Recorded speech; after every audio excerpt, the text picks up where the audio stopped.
नमस्कार दोस्तों। तो ईरान के फॉरेन मिनिस्टर हैं अब्बास अराक्ची और उनका एक बहुत बड़ा स्टेटमेंट आया है जो कि चाइनीज स्टेट रन मीडिया पर आया है, लेकिन वो बहुत ज़्यादा वायरल हो रहा है, जहां पर उन्होंने एक full fledged large scale war की बात करी है।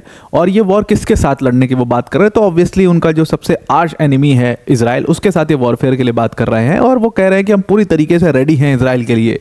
इजराइल हमारे लिए एक बहुत बड़ा चैलेंज है, इस बात को हम समझते हैं और उसके लिए हम पूरी तरीके से एक लार्ज स्केल वॉरफेयर के लिए रेडी हैं। अब ये सारी चीज़ें क्या हुई हैं, इसका डिटेलिंग क्या है, और इजराइल और ईरान के फॉरेन मिनिस्टर जब ये बयान दे रहे हैं तो इंपॉर्टेंट है।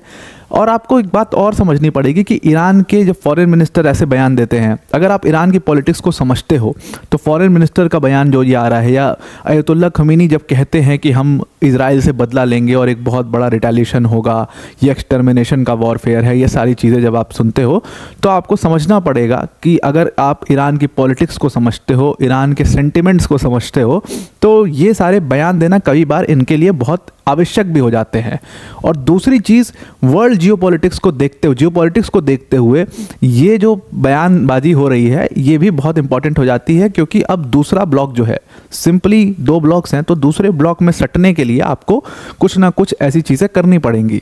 तो ये उनकी मजबूरी है। हालांकि आप इसको डिटेल में समझोगे कि वो ये सारी चीज़ें क्यों कह रहे हैं और क्या चल रहा है पूरा, इसके पीछे भी एक बहुत बड़ा गेम है जो कि चल रहा है दूसरी तरफ। अब वीडियो में आगे जाने से पहले एक छोटी सी अनाउंसमेंट है अनअकैडमी टीम की तरफ से कि अनअकैडमी ने आपको 60% का डिस्काउंट दे दिया अपने यूपीएससी सीएससी की सारे कोर्सेज पर। और ये जो 60% का डिस्काउंट जब आपको मिलेगा तो आपको 12 मंथ्स की जो कोर्स फीस है वो सिर्फ 23,499 हो जाएगी और 18 मंथ्स की कोर्स फीस सिर्फ 24,999 हो जाएगी। इस प्राइसेस में, इतने कम प्राइसेस में आप इन कोर्सेज को अवेल कर सकते हो। डिस्क्रिप्शन में लिंक है। ये ऑफर जो है सिर्फ 8 जनवरी तक है, उसके बाद ये ऑफर खत्म हो जाएगा। लास्ट बार ये ऑफर एक्सटेंड हो रहा है, तो उसको आप डिस्क्रिप्शन में लिंक दिया, उस पर जाकर के चेक कर सकते हैं। और इस पूरे ऑफर के बारे में मैं आपको वीडियो के अंत में डिटेल में एक्सप्लेन कर दूंगा। अब आते हैं अपने टॉपिक के ऊपर वापस। तो ईरान के जो फॉरेन मिनिस्टर हैं उनका नाम है अब्बास अराक्ची। अब्बास अराक्ची अभी आपको रिसेंटली पता होगा कि चाइना गए हैं और चाइना में उनकी मुलाकात वहाँ के चाइनीज़ फॉरेन मिनिस्टर अपने काउंटर पार्ट से हुई है और बहुत सारी बातें हुई हैं, न्यूक्लियर साइट्स के ऊपर बातें हुई हैं, तमाम चीज़ों के ऊपर। अब इसी दौरान जब उनकी ये मीटिंग चल रही थी चाइना के फॉरेन मिनिस्टर के साथ, तभी ये बयान जो है वो सबसे ज़्यादा वायरल हो रहा है, जहाँ पर उन्होंने एक चाइनीज स्टेट रन मीडिया पर एक लार्ज स्केल वॉरफेयर की बात करी है और एक ब्रॉडर कॉन्फ्लिक्ट की बात करी है इजराइल के साथ में। अब देखो, ये ब्रॉडर जो कॉन्फ्लिक्ट है वो इजराइल के साथ जो बात कर रहे हैं, उसमें एक चीज़ आपको समझनी पड़ेगी कि वो क्यों ऐसी बात कर रहे हैं। बिकॉज अभी जब वो पहले वॉर की बात करते थे तो उनका मतलब ये होता था कि वो अपने प्रॉक्सीज के थ्रू वॉर लड़ रहे हैं। जैसे वो हमास को उन्होंने खड़ा किया है, उन्होंने हिजबुल्लाह को खड़ा किया है, हुदीस को खड़ा किया है, तो अपनी प्रॉक्सीज के थ्रू बात कर रहे थे। बट आज की डेट में जब वो एक फुल लार्ज स्केल वॉरफेयर की बात कर रहे हैं तो उनका मतलब साफ है कि वो यहाँ पर एक कंट्री टू कंट्री फाइट की बात कर रहे हैं। और ये चीज़ जो है वो चाइनीज रन मीडिया है, एक इंटरव्यू हुआ था उनका, आज से लगभग एक हफ्ते पहले उनका ये इंटरव्यू हुआ था। उसमें वो कहते हुए नज़र आ रहे हैं कि हम इजराइल हमारे लिए बहुत बड़ा एक चैलेंज है, हम इसको एक्सेप्ट करते समझते हैं, लेकिन अगर इजराइल ने कुछ भी किया, इजराइल अगर हमारे साथ रेडी है वॉर करने के लिए, तो हम भी इस पूरे रीजन में एक लार्ज स्केल वॉरफेयर स्टार्ट करने के लिए तैयार हैं। लार्ज स्केल वॉरफेयर कहने का मतलब साफ है कि वो सिर्फ और ईरान और इजराइल के बीच का नहीं होगा, बल्कि उनके एलाइज भी इनके साथ आएंगे। भी आपको आगे समझ में आएगा क्यों। हालांकि उन्होंने क्लियरिटी उस पूरे इंटरव्यू में दी है आगे चल करके कि यहाँ पर हम कभी वॉर को स्टार्ट नहीं करेंगे। हालांकि हर कंट्री यही कहती है कि हम वॉर स्टार्ट नहीं करेंगे, वो करेंगे स्टार्ट तो हम उसको एंड कर देंगे। तो उन्होंने भी यही कहा कि भाई देखो, हम तो होप करते कि इजराइल ऐसा कोई स्ट्रॉन्ग डिसीजन ना ले और वो अटैक ना करे हमारे ऊपर, लेकिन अगर इजराइल ने एक भी बार अब हमारे ऊपर अटैक किया तो मामला बहुत एस्केलेट हो जाएगा और वो एक लार्ज स्केल वॉरफेयर में बदल जाएगा। उसके बाद अगर आप देखोगे ना इन दोनों कंट्रीज़ की हिस्ट्री, तो वो वैसे भी बहुत ख़राब हिस्ट्री इन दोनों कंट्री की रही है। अब यहाँ पर क्या है ना कि न्यूक्लियर वेपन्स को लेकर के प्रॉब्लम्स हमेशा ईरान को फेस करनी पड़ी हैं। आपको पता होगा कि अगर आपने थोड़ी सी पॉलिटिक्स देखी है वर्ल्ड की, तो पिछले बार जब ट्रंप पावर में आए थे तो उन्होंने बड़े बड़े डिसीजंस लिए थे जो कि ईरान के खिलाफ थे। उन्होंने सैंक्शंस और लगा दिए थे, जो सैंक्शंस को ईज़ किया गया था ईरान के लिए उसको फिर से उन्होंने हटा दिए थे। तो सैंक्शंस बहुत ज़्यादा लग गए थे, ईरान के लिए बहुत हार्ड लाइफ हो गई थी उस समय पर। और न्यूक्लियर वेपन से तो ईरान को हमेशा से रोका ही जाता है। अब डोनाल्ड ट्रंप फिर से पावर में आने वाले हैं, ईरान को ये बात बहुत अच्छे से समझ में आ चुकी है कि उनका हार्ड टाइम फिर से शुरू हो जाएगा, वो सैंक्शंस फिर से लग जाएंगे, वो ट्रेड के प्रॉब्लम्स फिर से लग जाएंगे। लेकिन अब वक्त सेम वो वाला वक्त नहीं रह गया है, अब इसमें बहुत सारे चेंजेस हो चुके हैं। आज का जो चेंज है उसमें सबसे बड़ा एग्जाम्पल है रशिया ने एक पूरा एग्जाम्पल क्रिएट किया है कि यूएस लॉबी के अगेंस्ट जाकर भी अगर आप वॉरफेयर करते हो तो भी आपके ट्रेड पर कोई बहुत बड़ा पंगा नहीं होगा अगर आपके पास एक स्ट्रॉन्ग एलाइज का ग्रुप है। ये बात ईरान को आज बहुत अच्छे से समझ आ चुकी है, इसीलिए ईरान ने अपना जो अलाई ग्रुप है उसको स्ट्रॉन्ग बनाना शुरू कर दिया है। Chinese visit, Chinese talks, Russian counter part से मुलाकात, इंडिया के बीच बीच में थोड़ी बहुत तारीफ़ कर देना, और ये सारी जो चीज़ें हो रही हैं ना, ये एक्चुअली में इसका एजेंडा ये है कि आप अपने अलाइज जितने स्ट्रांग रखोगे उस हिसाब से आपके ट्रेडिंग जो रिलेशंस हैं वो जितने स्ट्रांग होंगे उस हिसाब से आपकी इकॉनमी पर उसका इम्पैक्ट आएगा।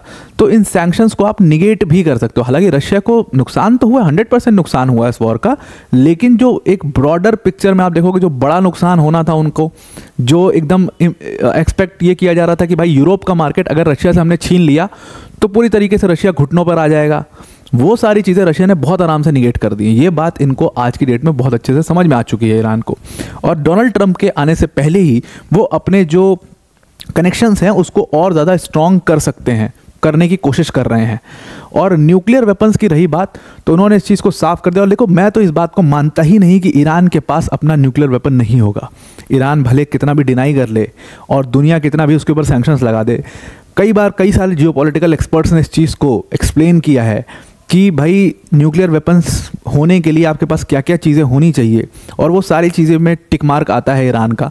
तो ईरान के पास 100% वो सारे रिसोर्सेज मौजूद हैं, तो 100% उन्होंने बिल्ड किया होगा। और बहुत सारी ऐसी साइट सेटेलाइट इमेजेस आई हैं जो साइट्स बंद करा दी जा चुकी थी, न्यूक्लियर साइट्स ईरान की, वहाँ पर एक्टिविटीज़ होती रही हैं। तो वो क्यों छुपा के एक्टिविटीज़ चल रही हैं और क्या चल रहा है वो सबको, पूरी दुनिया को पता है। तो ईरान के पास न्यूक्लियर वेपन्स नहीं है, ये आज की डेट में ये बकवास बात है। और आप जा करके कोई भी रिसर्च पेपर सर्च करना, आप जा करके इस चीज़ को सर्च करना कि what it takes to build a nuclear weapon, तो आपको मिल जाएगा। आज की डेट में अगर कोई बिलियनियर चाह देना कि वो अपना न्यूक्लियर वेपन बनाना चाहता है तो वो बहुत आराम से, इलॉन मस्क टाइप के लोग तो इसको खुलेआम बोल भी चुके हैं कि आज की डेट में न्यूक्लियर वेपन्स बनाना एक मजाक की बात है। कोई बिलियनियर अगर बनाना चाहे तो बहुत आराम से बना लेगा। तो क्या आपको लगता है $1 बिलियन क्या ईरान के पास नहीं होंगे? 100% होंगे। तो न्यूक्लियर वेपन्स उनके पास 100% है, और ये एक बहुत बड़ा थ्रेट है इसराइल के लिए। वो थ्रेट की तरह ही यूज़ भी किया गया इस पूरे इंटरव्यू के दौरान। अब यहाँ पर स्पेक्यूलेशन जो चल रहा है वो अभी क्या चल रहा है इंटरनेशनल मीडिया में, स्पेक्यूलेशन ये है इस पूरी चीज़ का, क्यों ये सारी बातें हो रही हैं उसका कॉन्टेक्स्ट ये है कि ये लग रहा है सबको कि अभी रिसेंटली ईरान जो है वो बहुत खतरे में है और इजराइल ईरान के ऊपर कभी भी अटैक कर सकता है। ये स्पेक्यूलेशन इंटरनेशनल मीडिया पर क्यों चल रहा है, इसकी बैकिंग क्या है? देखो, हुआ क्या है ना कि अभी भी हूदी रिबेल्स जो हैं वो they are as strong as their 2 years back, वो अभी भी उतने ही ताकतवर हैं। देवर 3 years बैक, अभी भी उतने ताकतवर हैं। और बाकी सब तो ख़त्म हो चुके हैं क्योंकि वो इजराइल के करीब थे, हिजबुल्ला और ये हमास। तो यहाँ पर फोर्सेस भेज करके पूरी तरीके से एकदम उनके शेल्टर्स वेल्टर्स सब खत्म कर दिया है। लेकिन हुदीस बहुत दूर है उनसे, बहुत दूर बैठे हुए हैं और वो मिसाइल अटैक कर रहे हैं इजराइल के टेरिटरी के ऊपर और तमाम तरीके से चोट पहुँचाने की कोशिश कर रहे हैं इजराइल को। इजराइल को बहुत अच्छे से पता है कि वो उनको बैकिंग कहाँ से मिल रही है, वो पैसा कहाँ से मिल रहा है। तो इस वजह से स्पेक्यूलेशंस ये कह रही हैं, जो एक्सपर्ट्स हैं उनका मानना है कि कभी भी ये जो इजराइल है वो ईरान के ऊपर अटैक कर सकता है। और इसीलिए आपने ये बयान सुना है। अब इन दोनों कंट्रीज़ की हिस्ट्री देखोगे तो वो भी बहुत ज़्यादा खतरनाक है। ऐसा नहीं है कि पहले इन दोनों कंट्रीज़ पहले कभी नहीं मिले। आप 1 अक्टूबर का अगर आपको अटैक याद होगा तो 1 अक्टूबर वाले अटैक में ईरान ने लगभग 200 बैलिस्टिक मिसाइल्स का इस्तेमाल किया था, ड्रोन्स का इस्तेमाल किया था और इजराइल की टेरिटरी पर अटैक किया था। हालांकि मोस्ट ऑफ दी मिसाइल्स जो हैं उसको इंटरसेप्ट कर लिया गया था, बहुत नुकसान इसमें नहीं हुआ था। और फिर उसका रिटेलिएशन किया इजराइल ने जब उसका रिटेलिएट किया तो उसमें ईरान को नुकसान हुआ। इजरायली वॉर प्लेन्स ने आई थिंक अक्टूबर 26 था, हाँ अक्टूबर 26 था, जब कई सारी मिलिट्री फैसिलिटीज़ और उनकी जो न्यूक्लियर साइट्स थी उनके ऊपर अटैक किया था। इसको टैक्टिकल वॉरफेयर कहते हैं। आज की डेट में टैक्टिकल वॉरफेयर बहुत कॉमन टर्म हो गया है, बिकॉज आप कंट्री टू कंट्री वॉर में नहीं जाते हो। टैक्टिकल वॉरफेयर का मतलब है कि आप जो स्ट्रॉन्ग पॉइंट्स हैं जहाँ से एक कंट्री को बहुत नुकसान हो सकता है, जैसे डिफेंस फैसिलिटीज़ हो गई, न्यूक्लियर फैसिलिटीज़ हो गई, यहाँ पर आपने उसको ख़त्म कर दिया, कंट्री को ज़्यादा से ज़्यादा नुकसान पहुँचाने की कोशिश करी। सिविलियंस को कोई टच नहीं करता है, इसको टैक्टिकल वॉरफेयर कहते हैं। तो ये टैक्टिकल वॉरफेयर दोनों के बीच में 2 बार हो चुका है। तो पहला प्रकरण था, एक और हुआ था इससे पहले अप्रैल के टाइम पर क्या हुआ था कि उस टाइम पर भी न्यूक्लियर साइट पर अटैक किया था इजराइल ने ईरान की इन रिटेलिएशन, क्योंकि ईरान के जो मिसाइल अटैक हुआ था वो इजराइल की टेरिटरी पर हुआ था, उसका रिटेलिएशन में इन्होंने वहाँ की न्यूक्लियर साइट्स के ऊपर अटैक कर दिया था। तो ये दूसरा प्रकरण था जब ये सारी चीज़ें चल रही थी।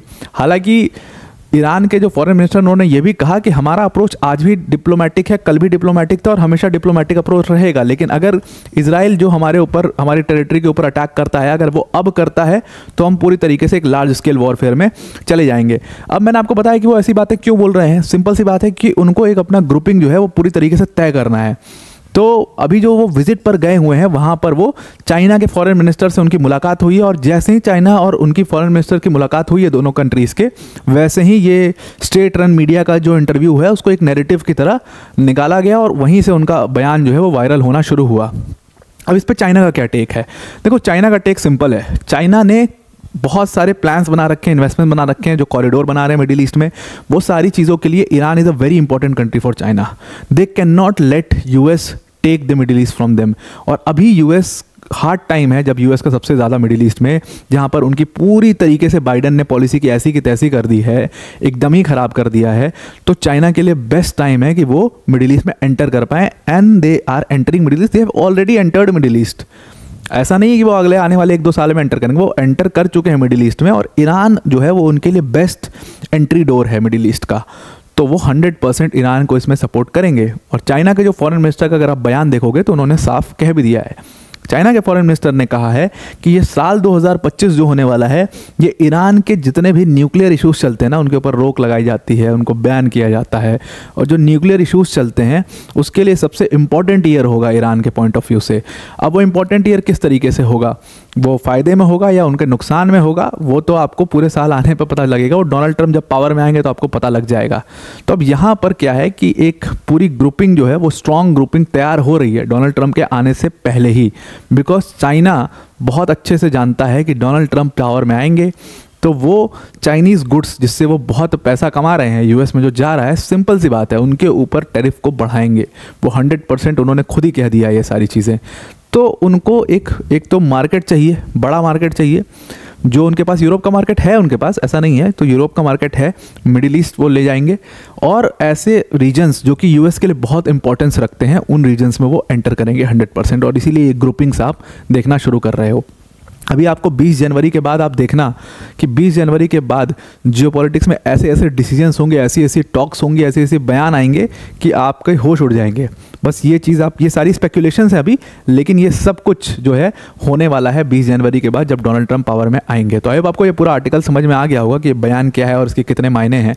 हालांकि बहुत ज़्यादा लार्ज स्केल वॉरफेयर को सीरियसली मत लेना, कोई ऐसा वर्ल्ड वॉर 3 नहीं होने वाला है, अभी फ़िलहाल तो नहीं हो रहा है। तो ये बयान जो है ये अपने अलाइज को खुश करने के लिए भी देखा जा सकता है। तो आई होप आपको पूरा आर्टिकल समझ में आ गया होगा। अब वीडियो को एंड करने से पहले अनअकैडमी टीम की तरफ से जो अनाउंसमेंट है उसको मैं एक्सप्लेन कर देता हूँ। तो हमने आपको 60% का डिस्काउंट दे दिया अपने यूपीएससी सीएससी के सारे कोर्सेज में, और इन डिस्काउंट के बाद जो प्राइसेस होंगी 12 मंथ्स के कोर्स के लिए वो ये होगी, 18 मंथ्स के कोर्स के लिए वो 24,999 होगी। अब ये जो पूरा कोर्स है अपने आप में फुल फ्लेजेड प्रोग्राम है, जहाँ पर जीएस सीसैट टेस्ट सीरीज सब कुछ आपको कवर करा दिया जाएगा। इसमें आपके लिए जो है मेंस टेस्ट सीरीज जो होगी उसका पूरा इवैल्यूएशन मिलेगा। इसमें आपको पूरा डाउट सॉल्विंग सेशंस मिलेंगे, 1-to-1 मेंटरशिप मिलेगी। अनअकैडमी के जो फैकल्टीज़ हैं, टॉप फैकल्टीज जैसे मृणाल सर, प्रतीक सर, सुदर्शन सर जैसी फैकल्टीज़ आपको इन बैचेस में पढ़ा रही होंगी। तो इन बैचेस के बारे में आप कंप्लीट जानकारी जो है वो हमारे डिस्क्रिप्शन में लिंक दिया, उस पर जाकर के आप क्लिक करके देख सकते हो। तो आई होप आपको ये पूरा आर्टिकल समझ में आ गया होगा। आज के लिए इतना ही। Thank you and have a nice day.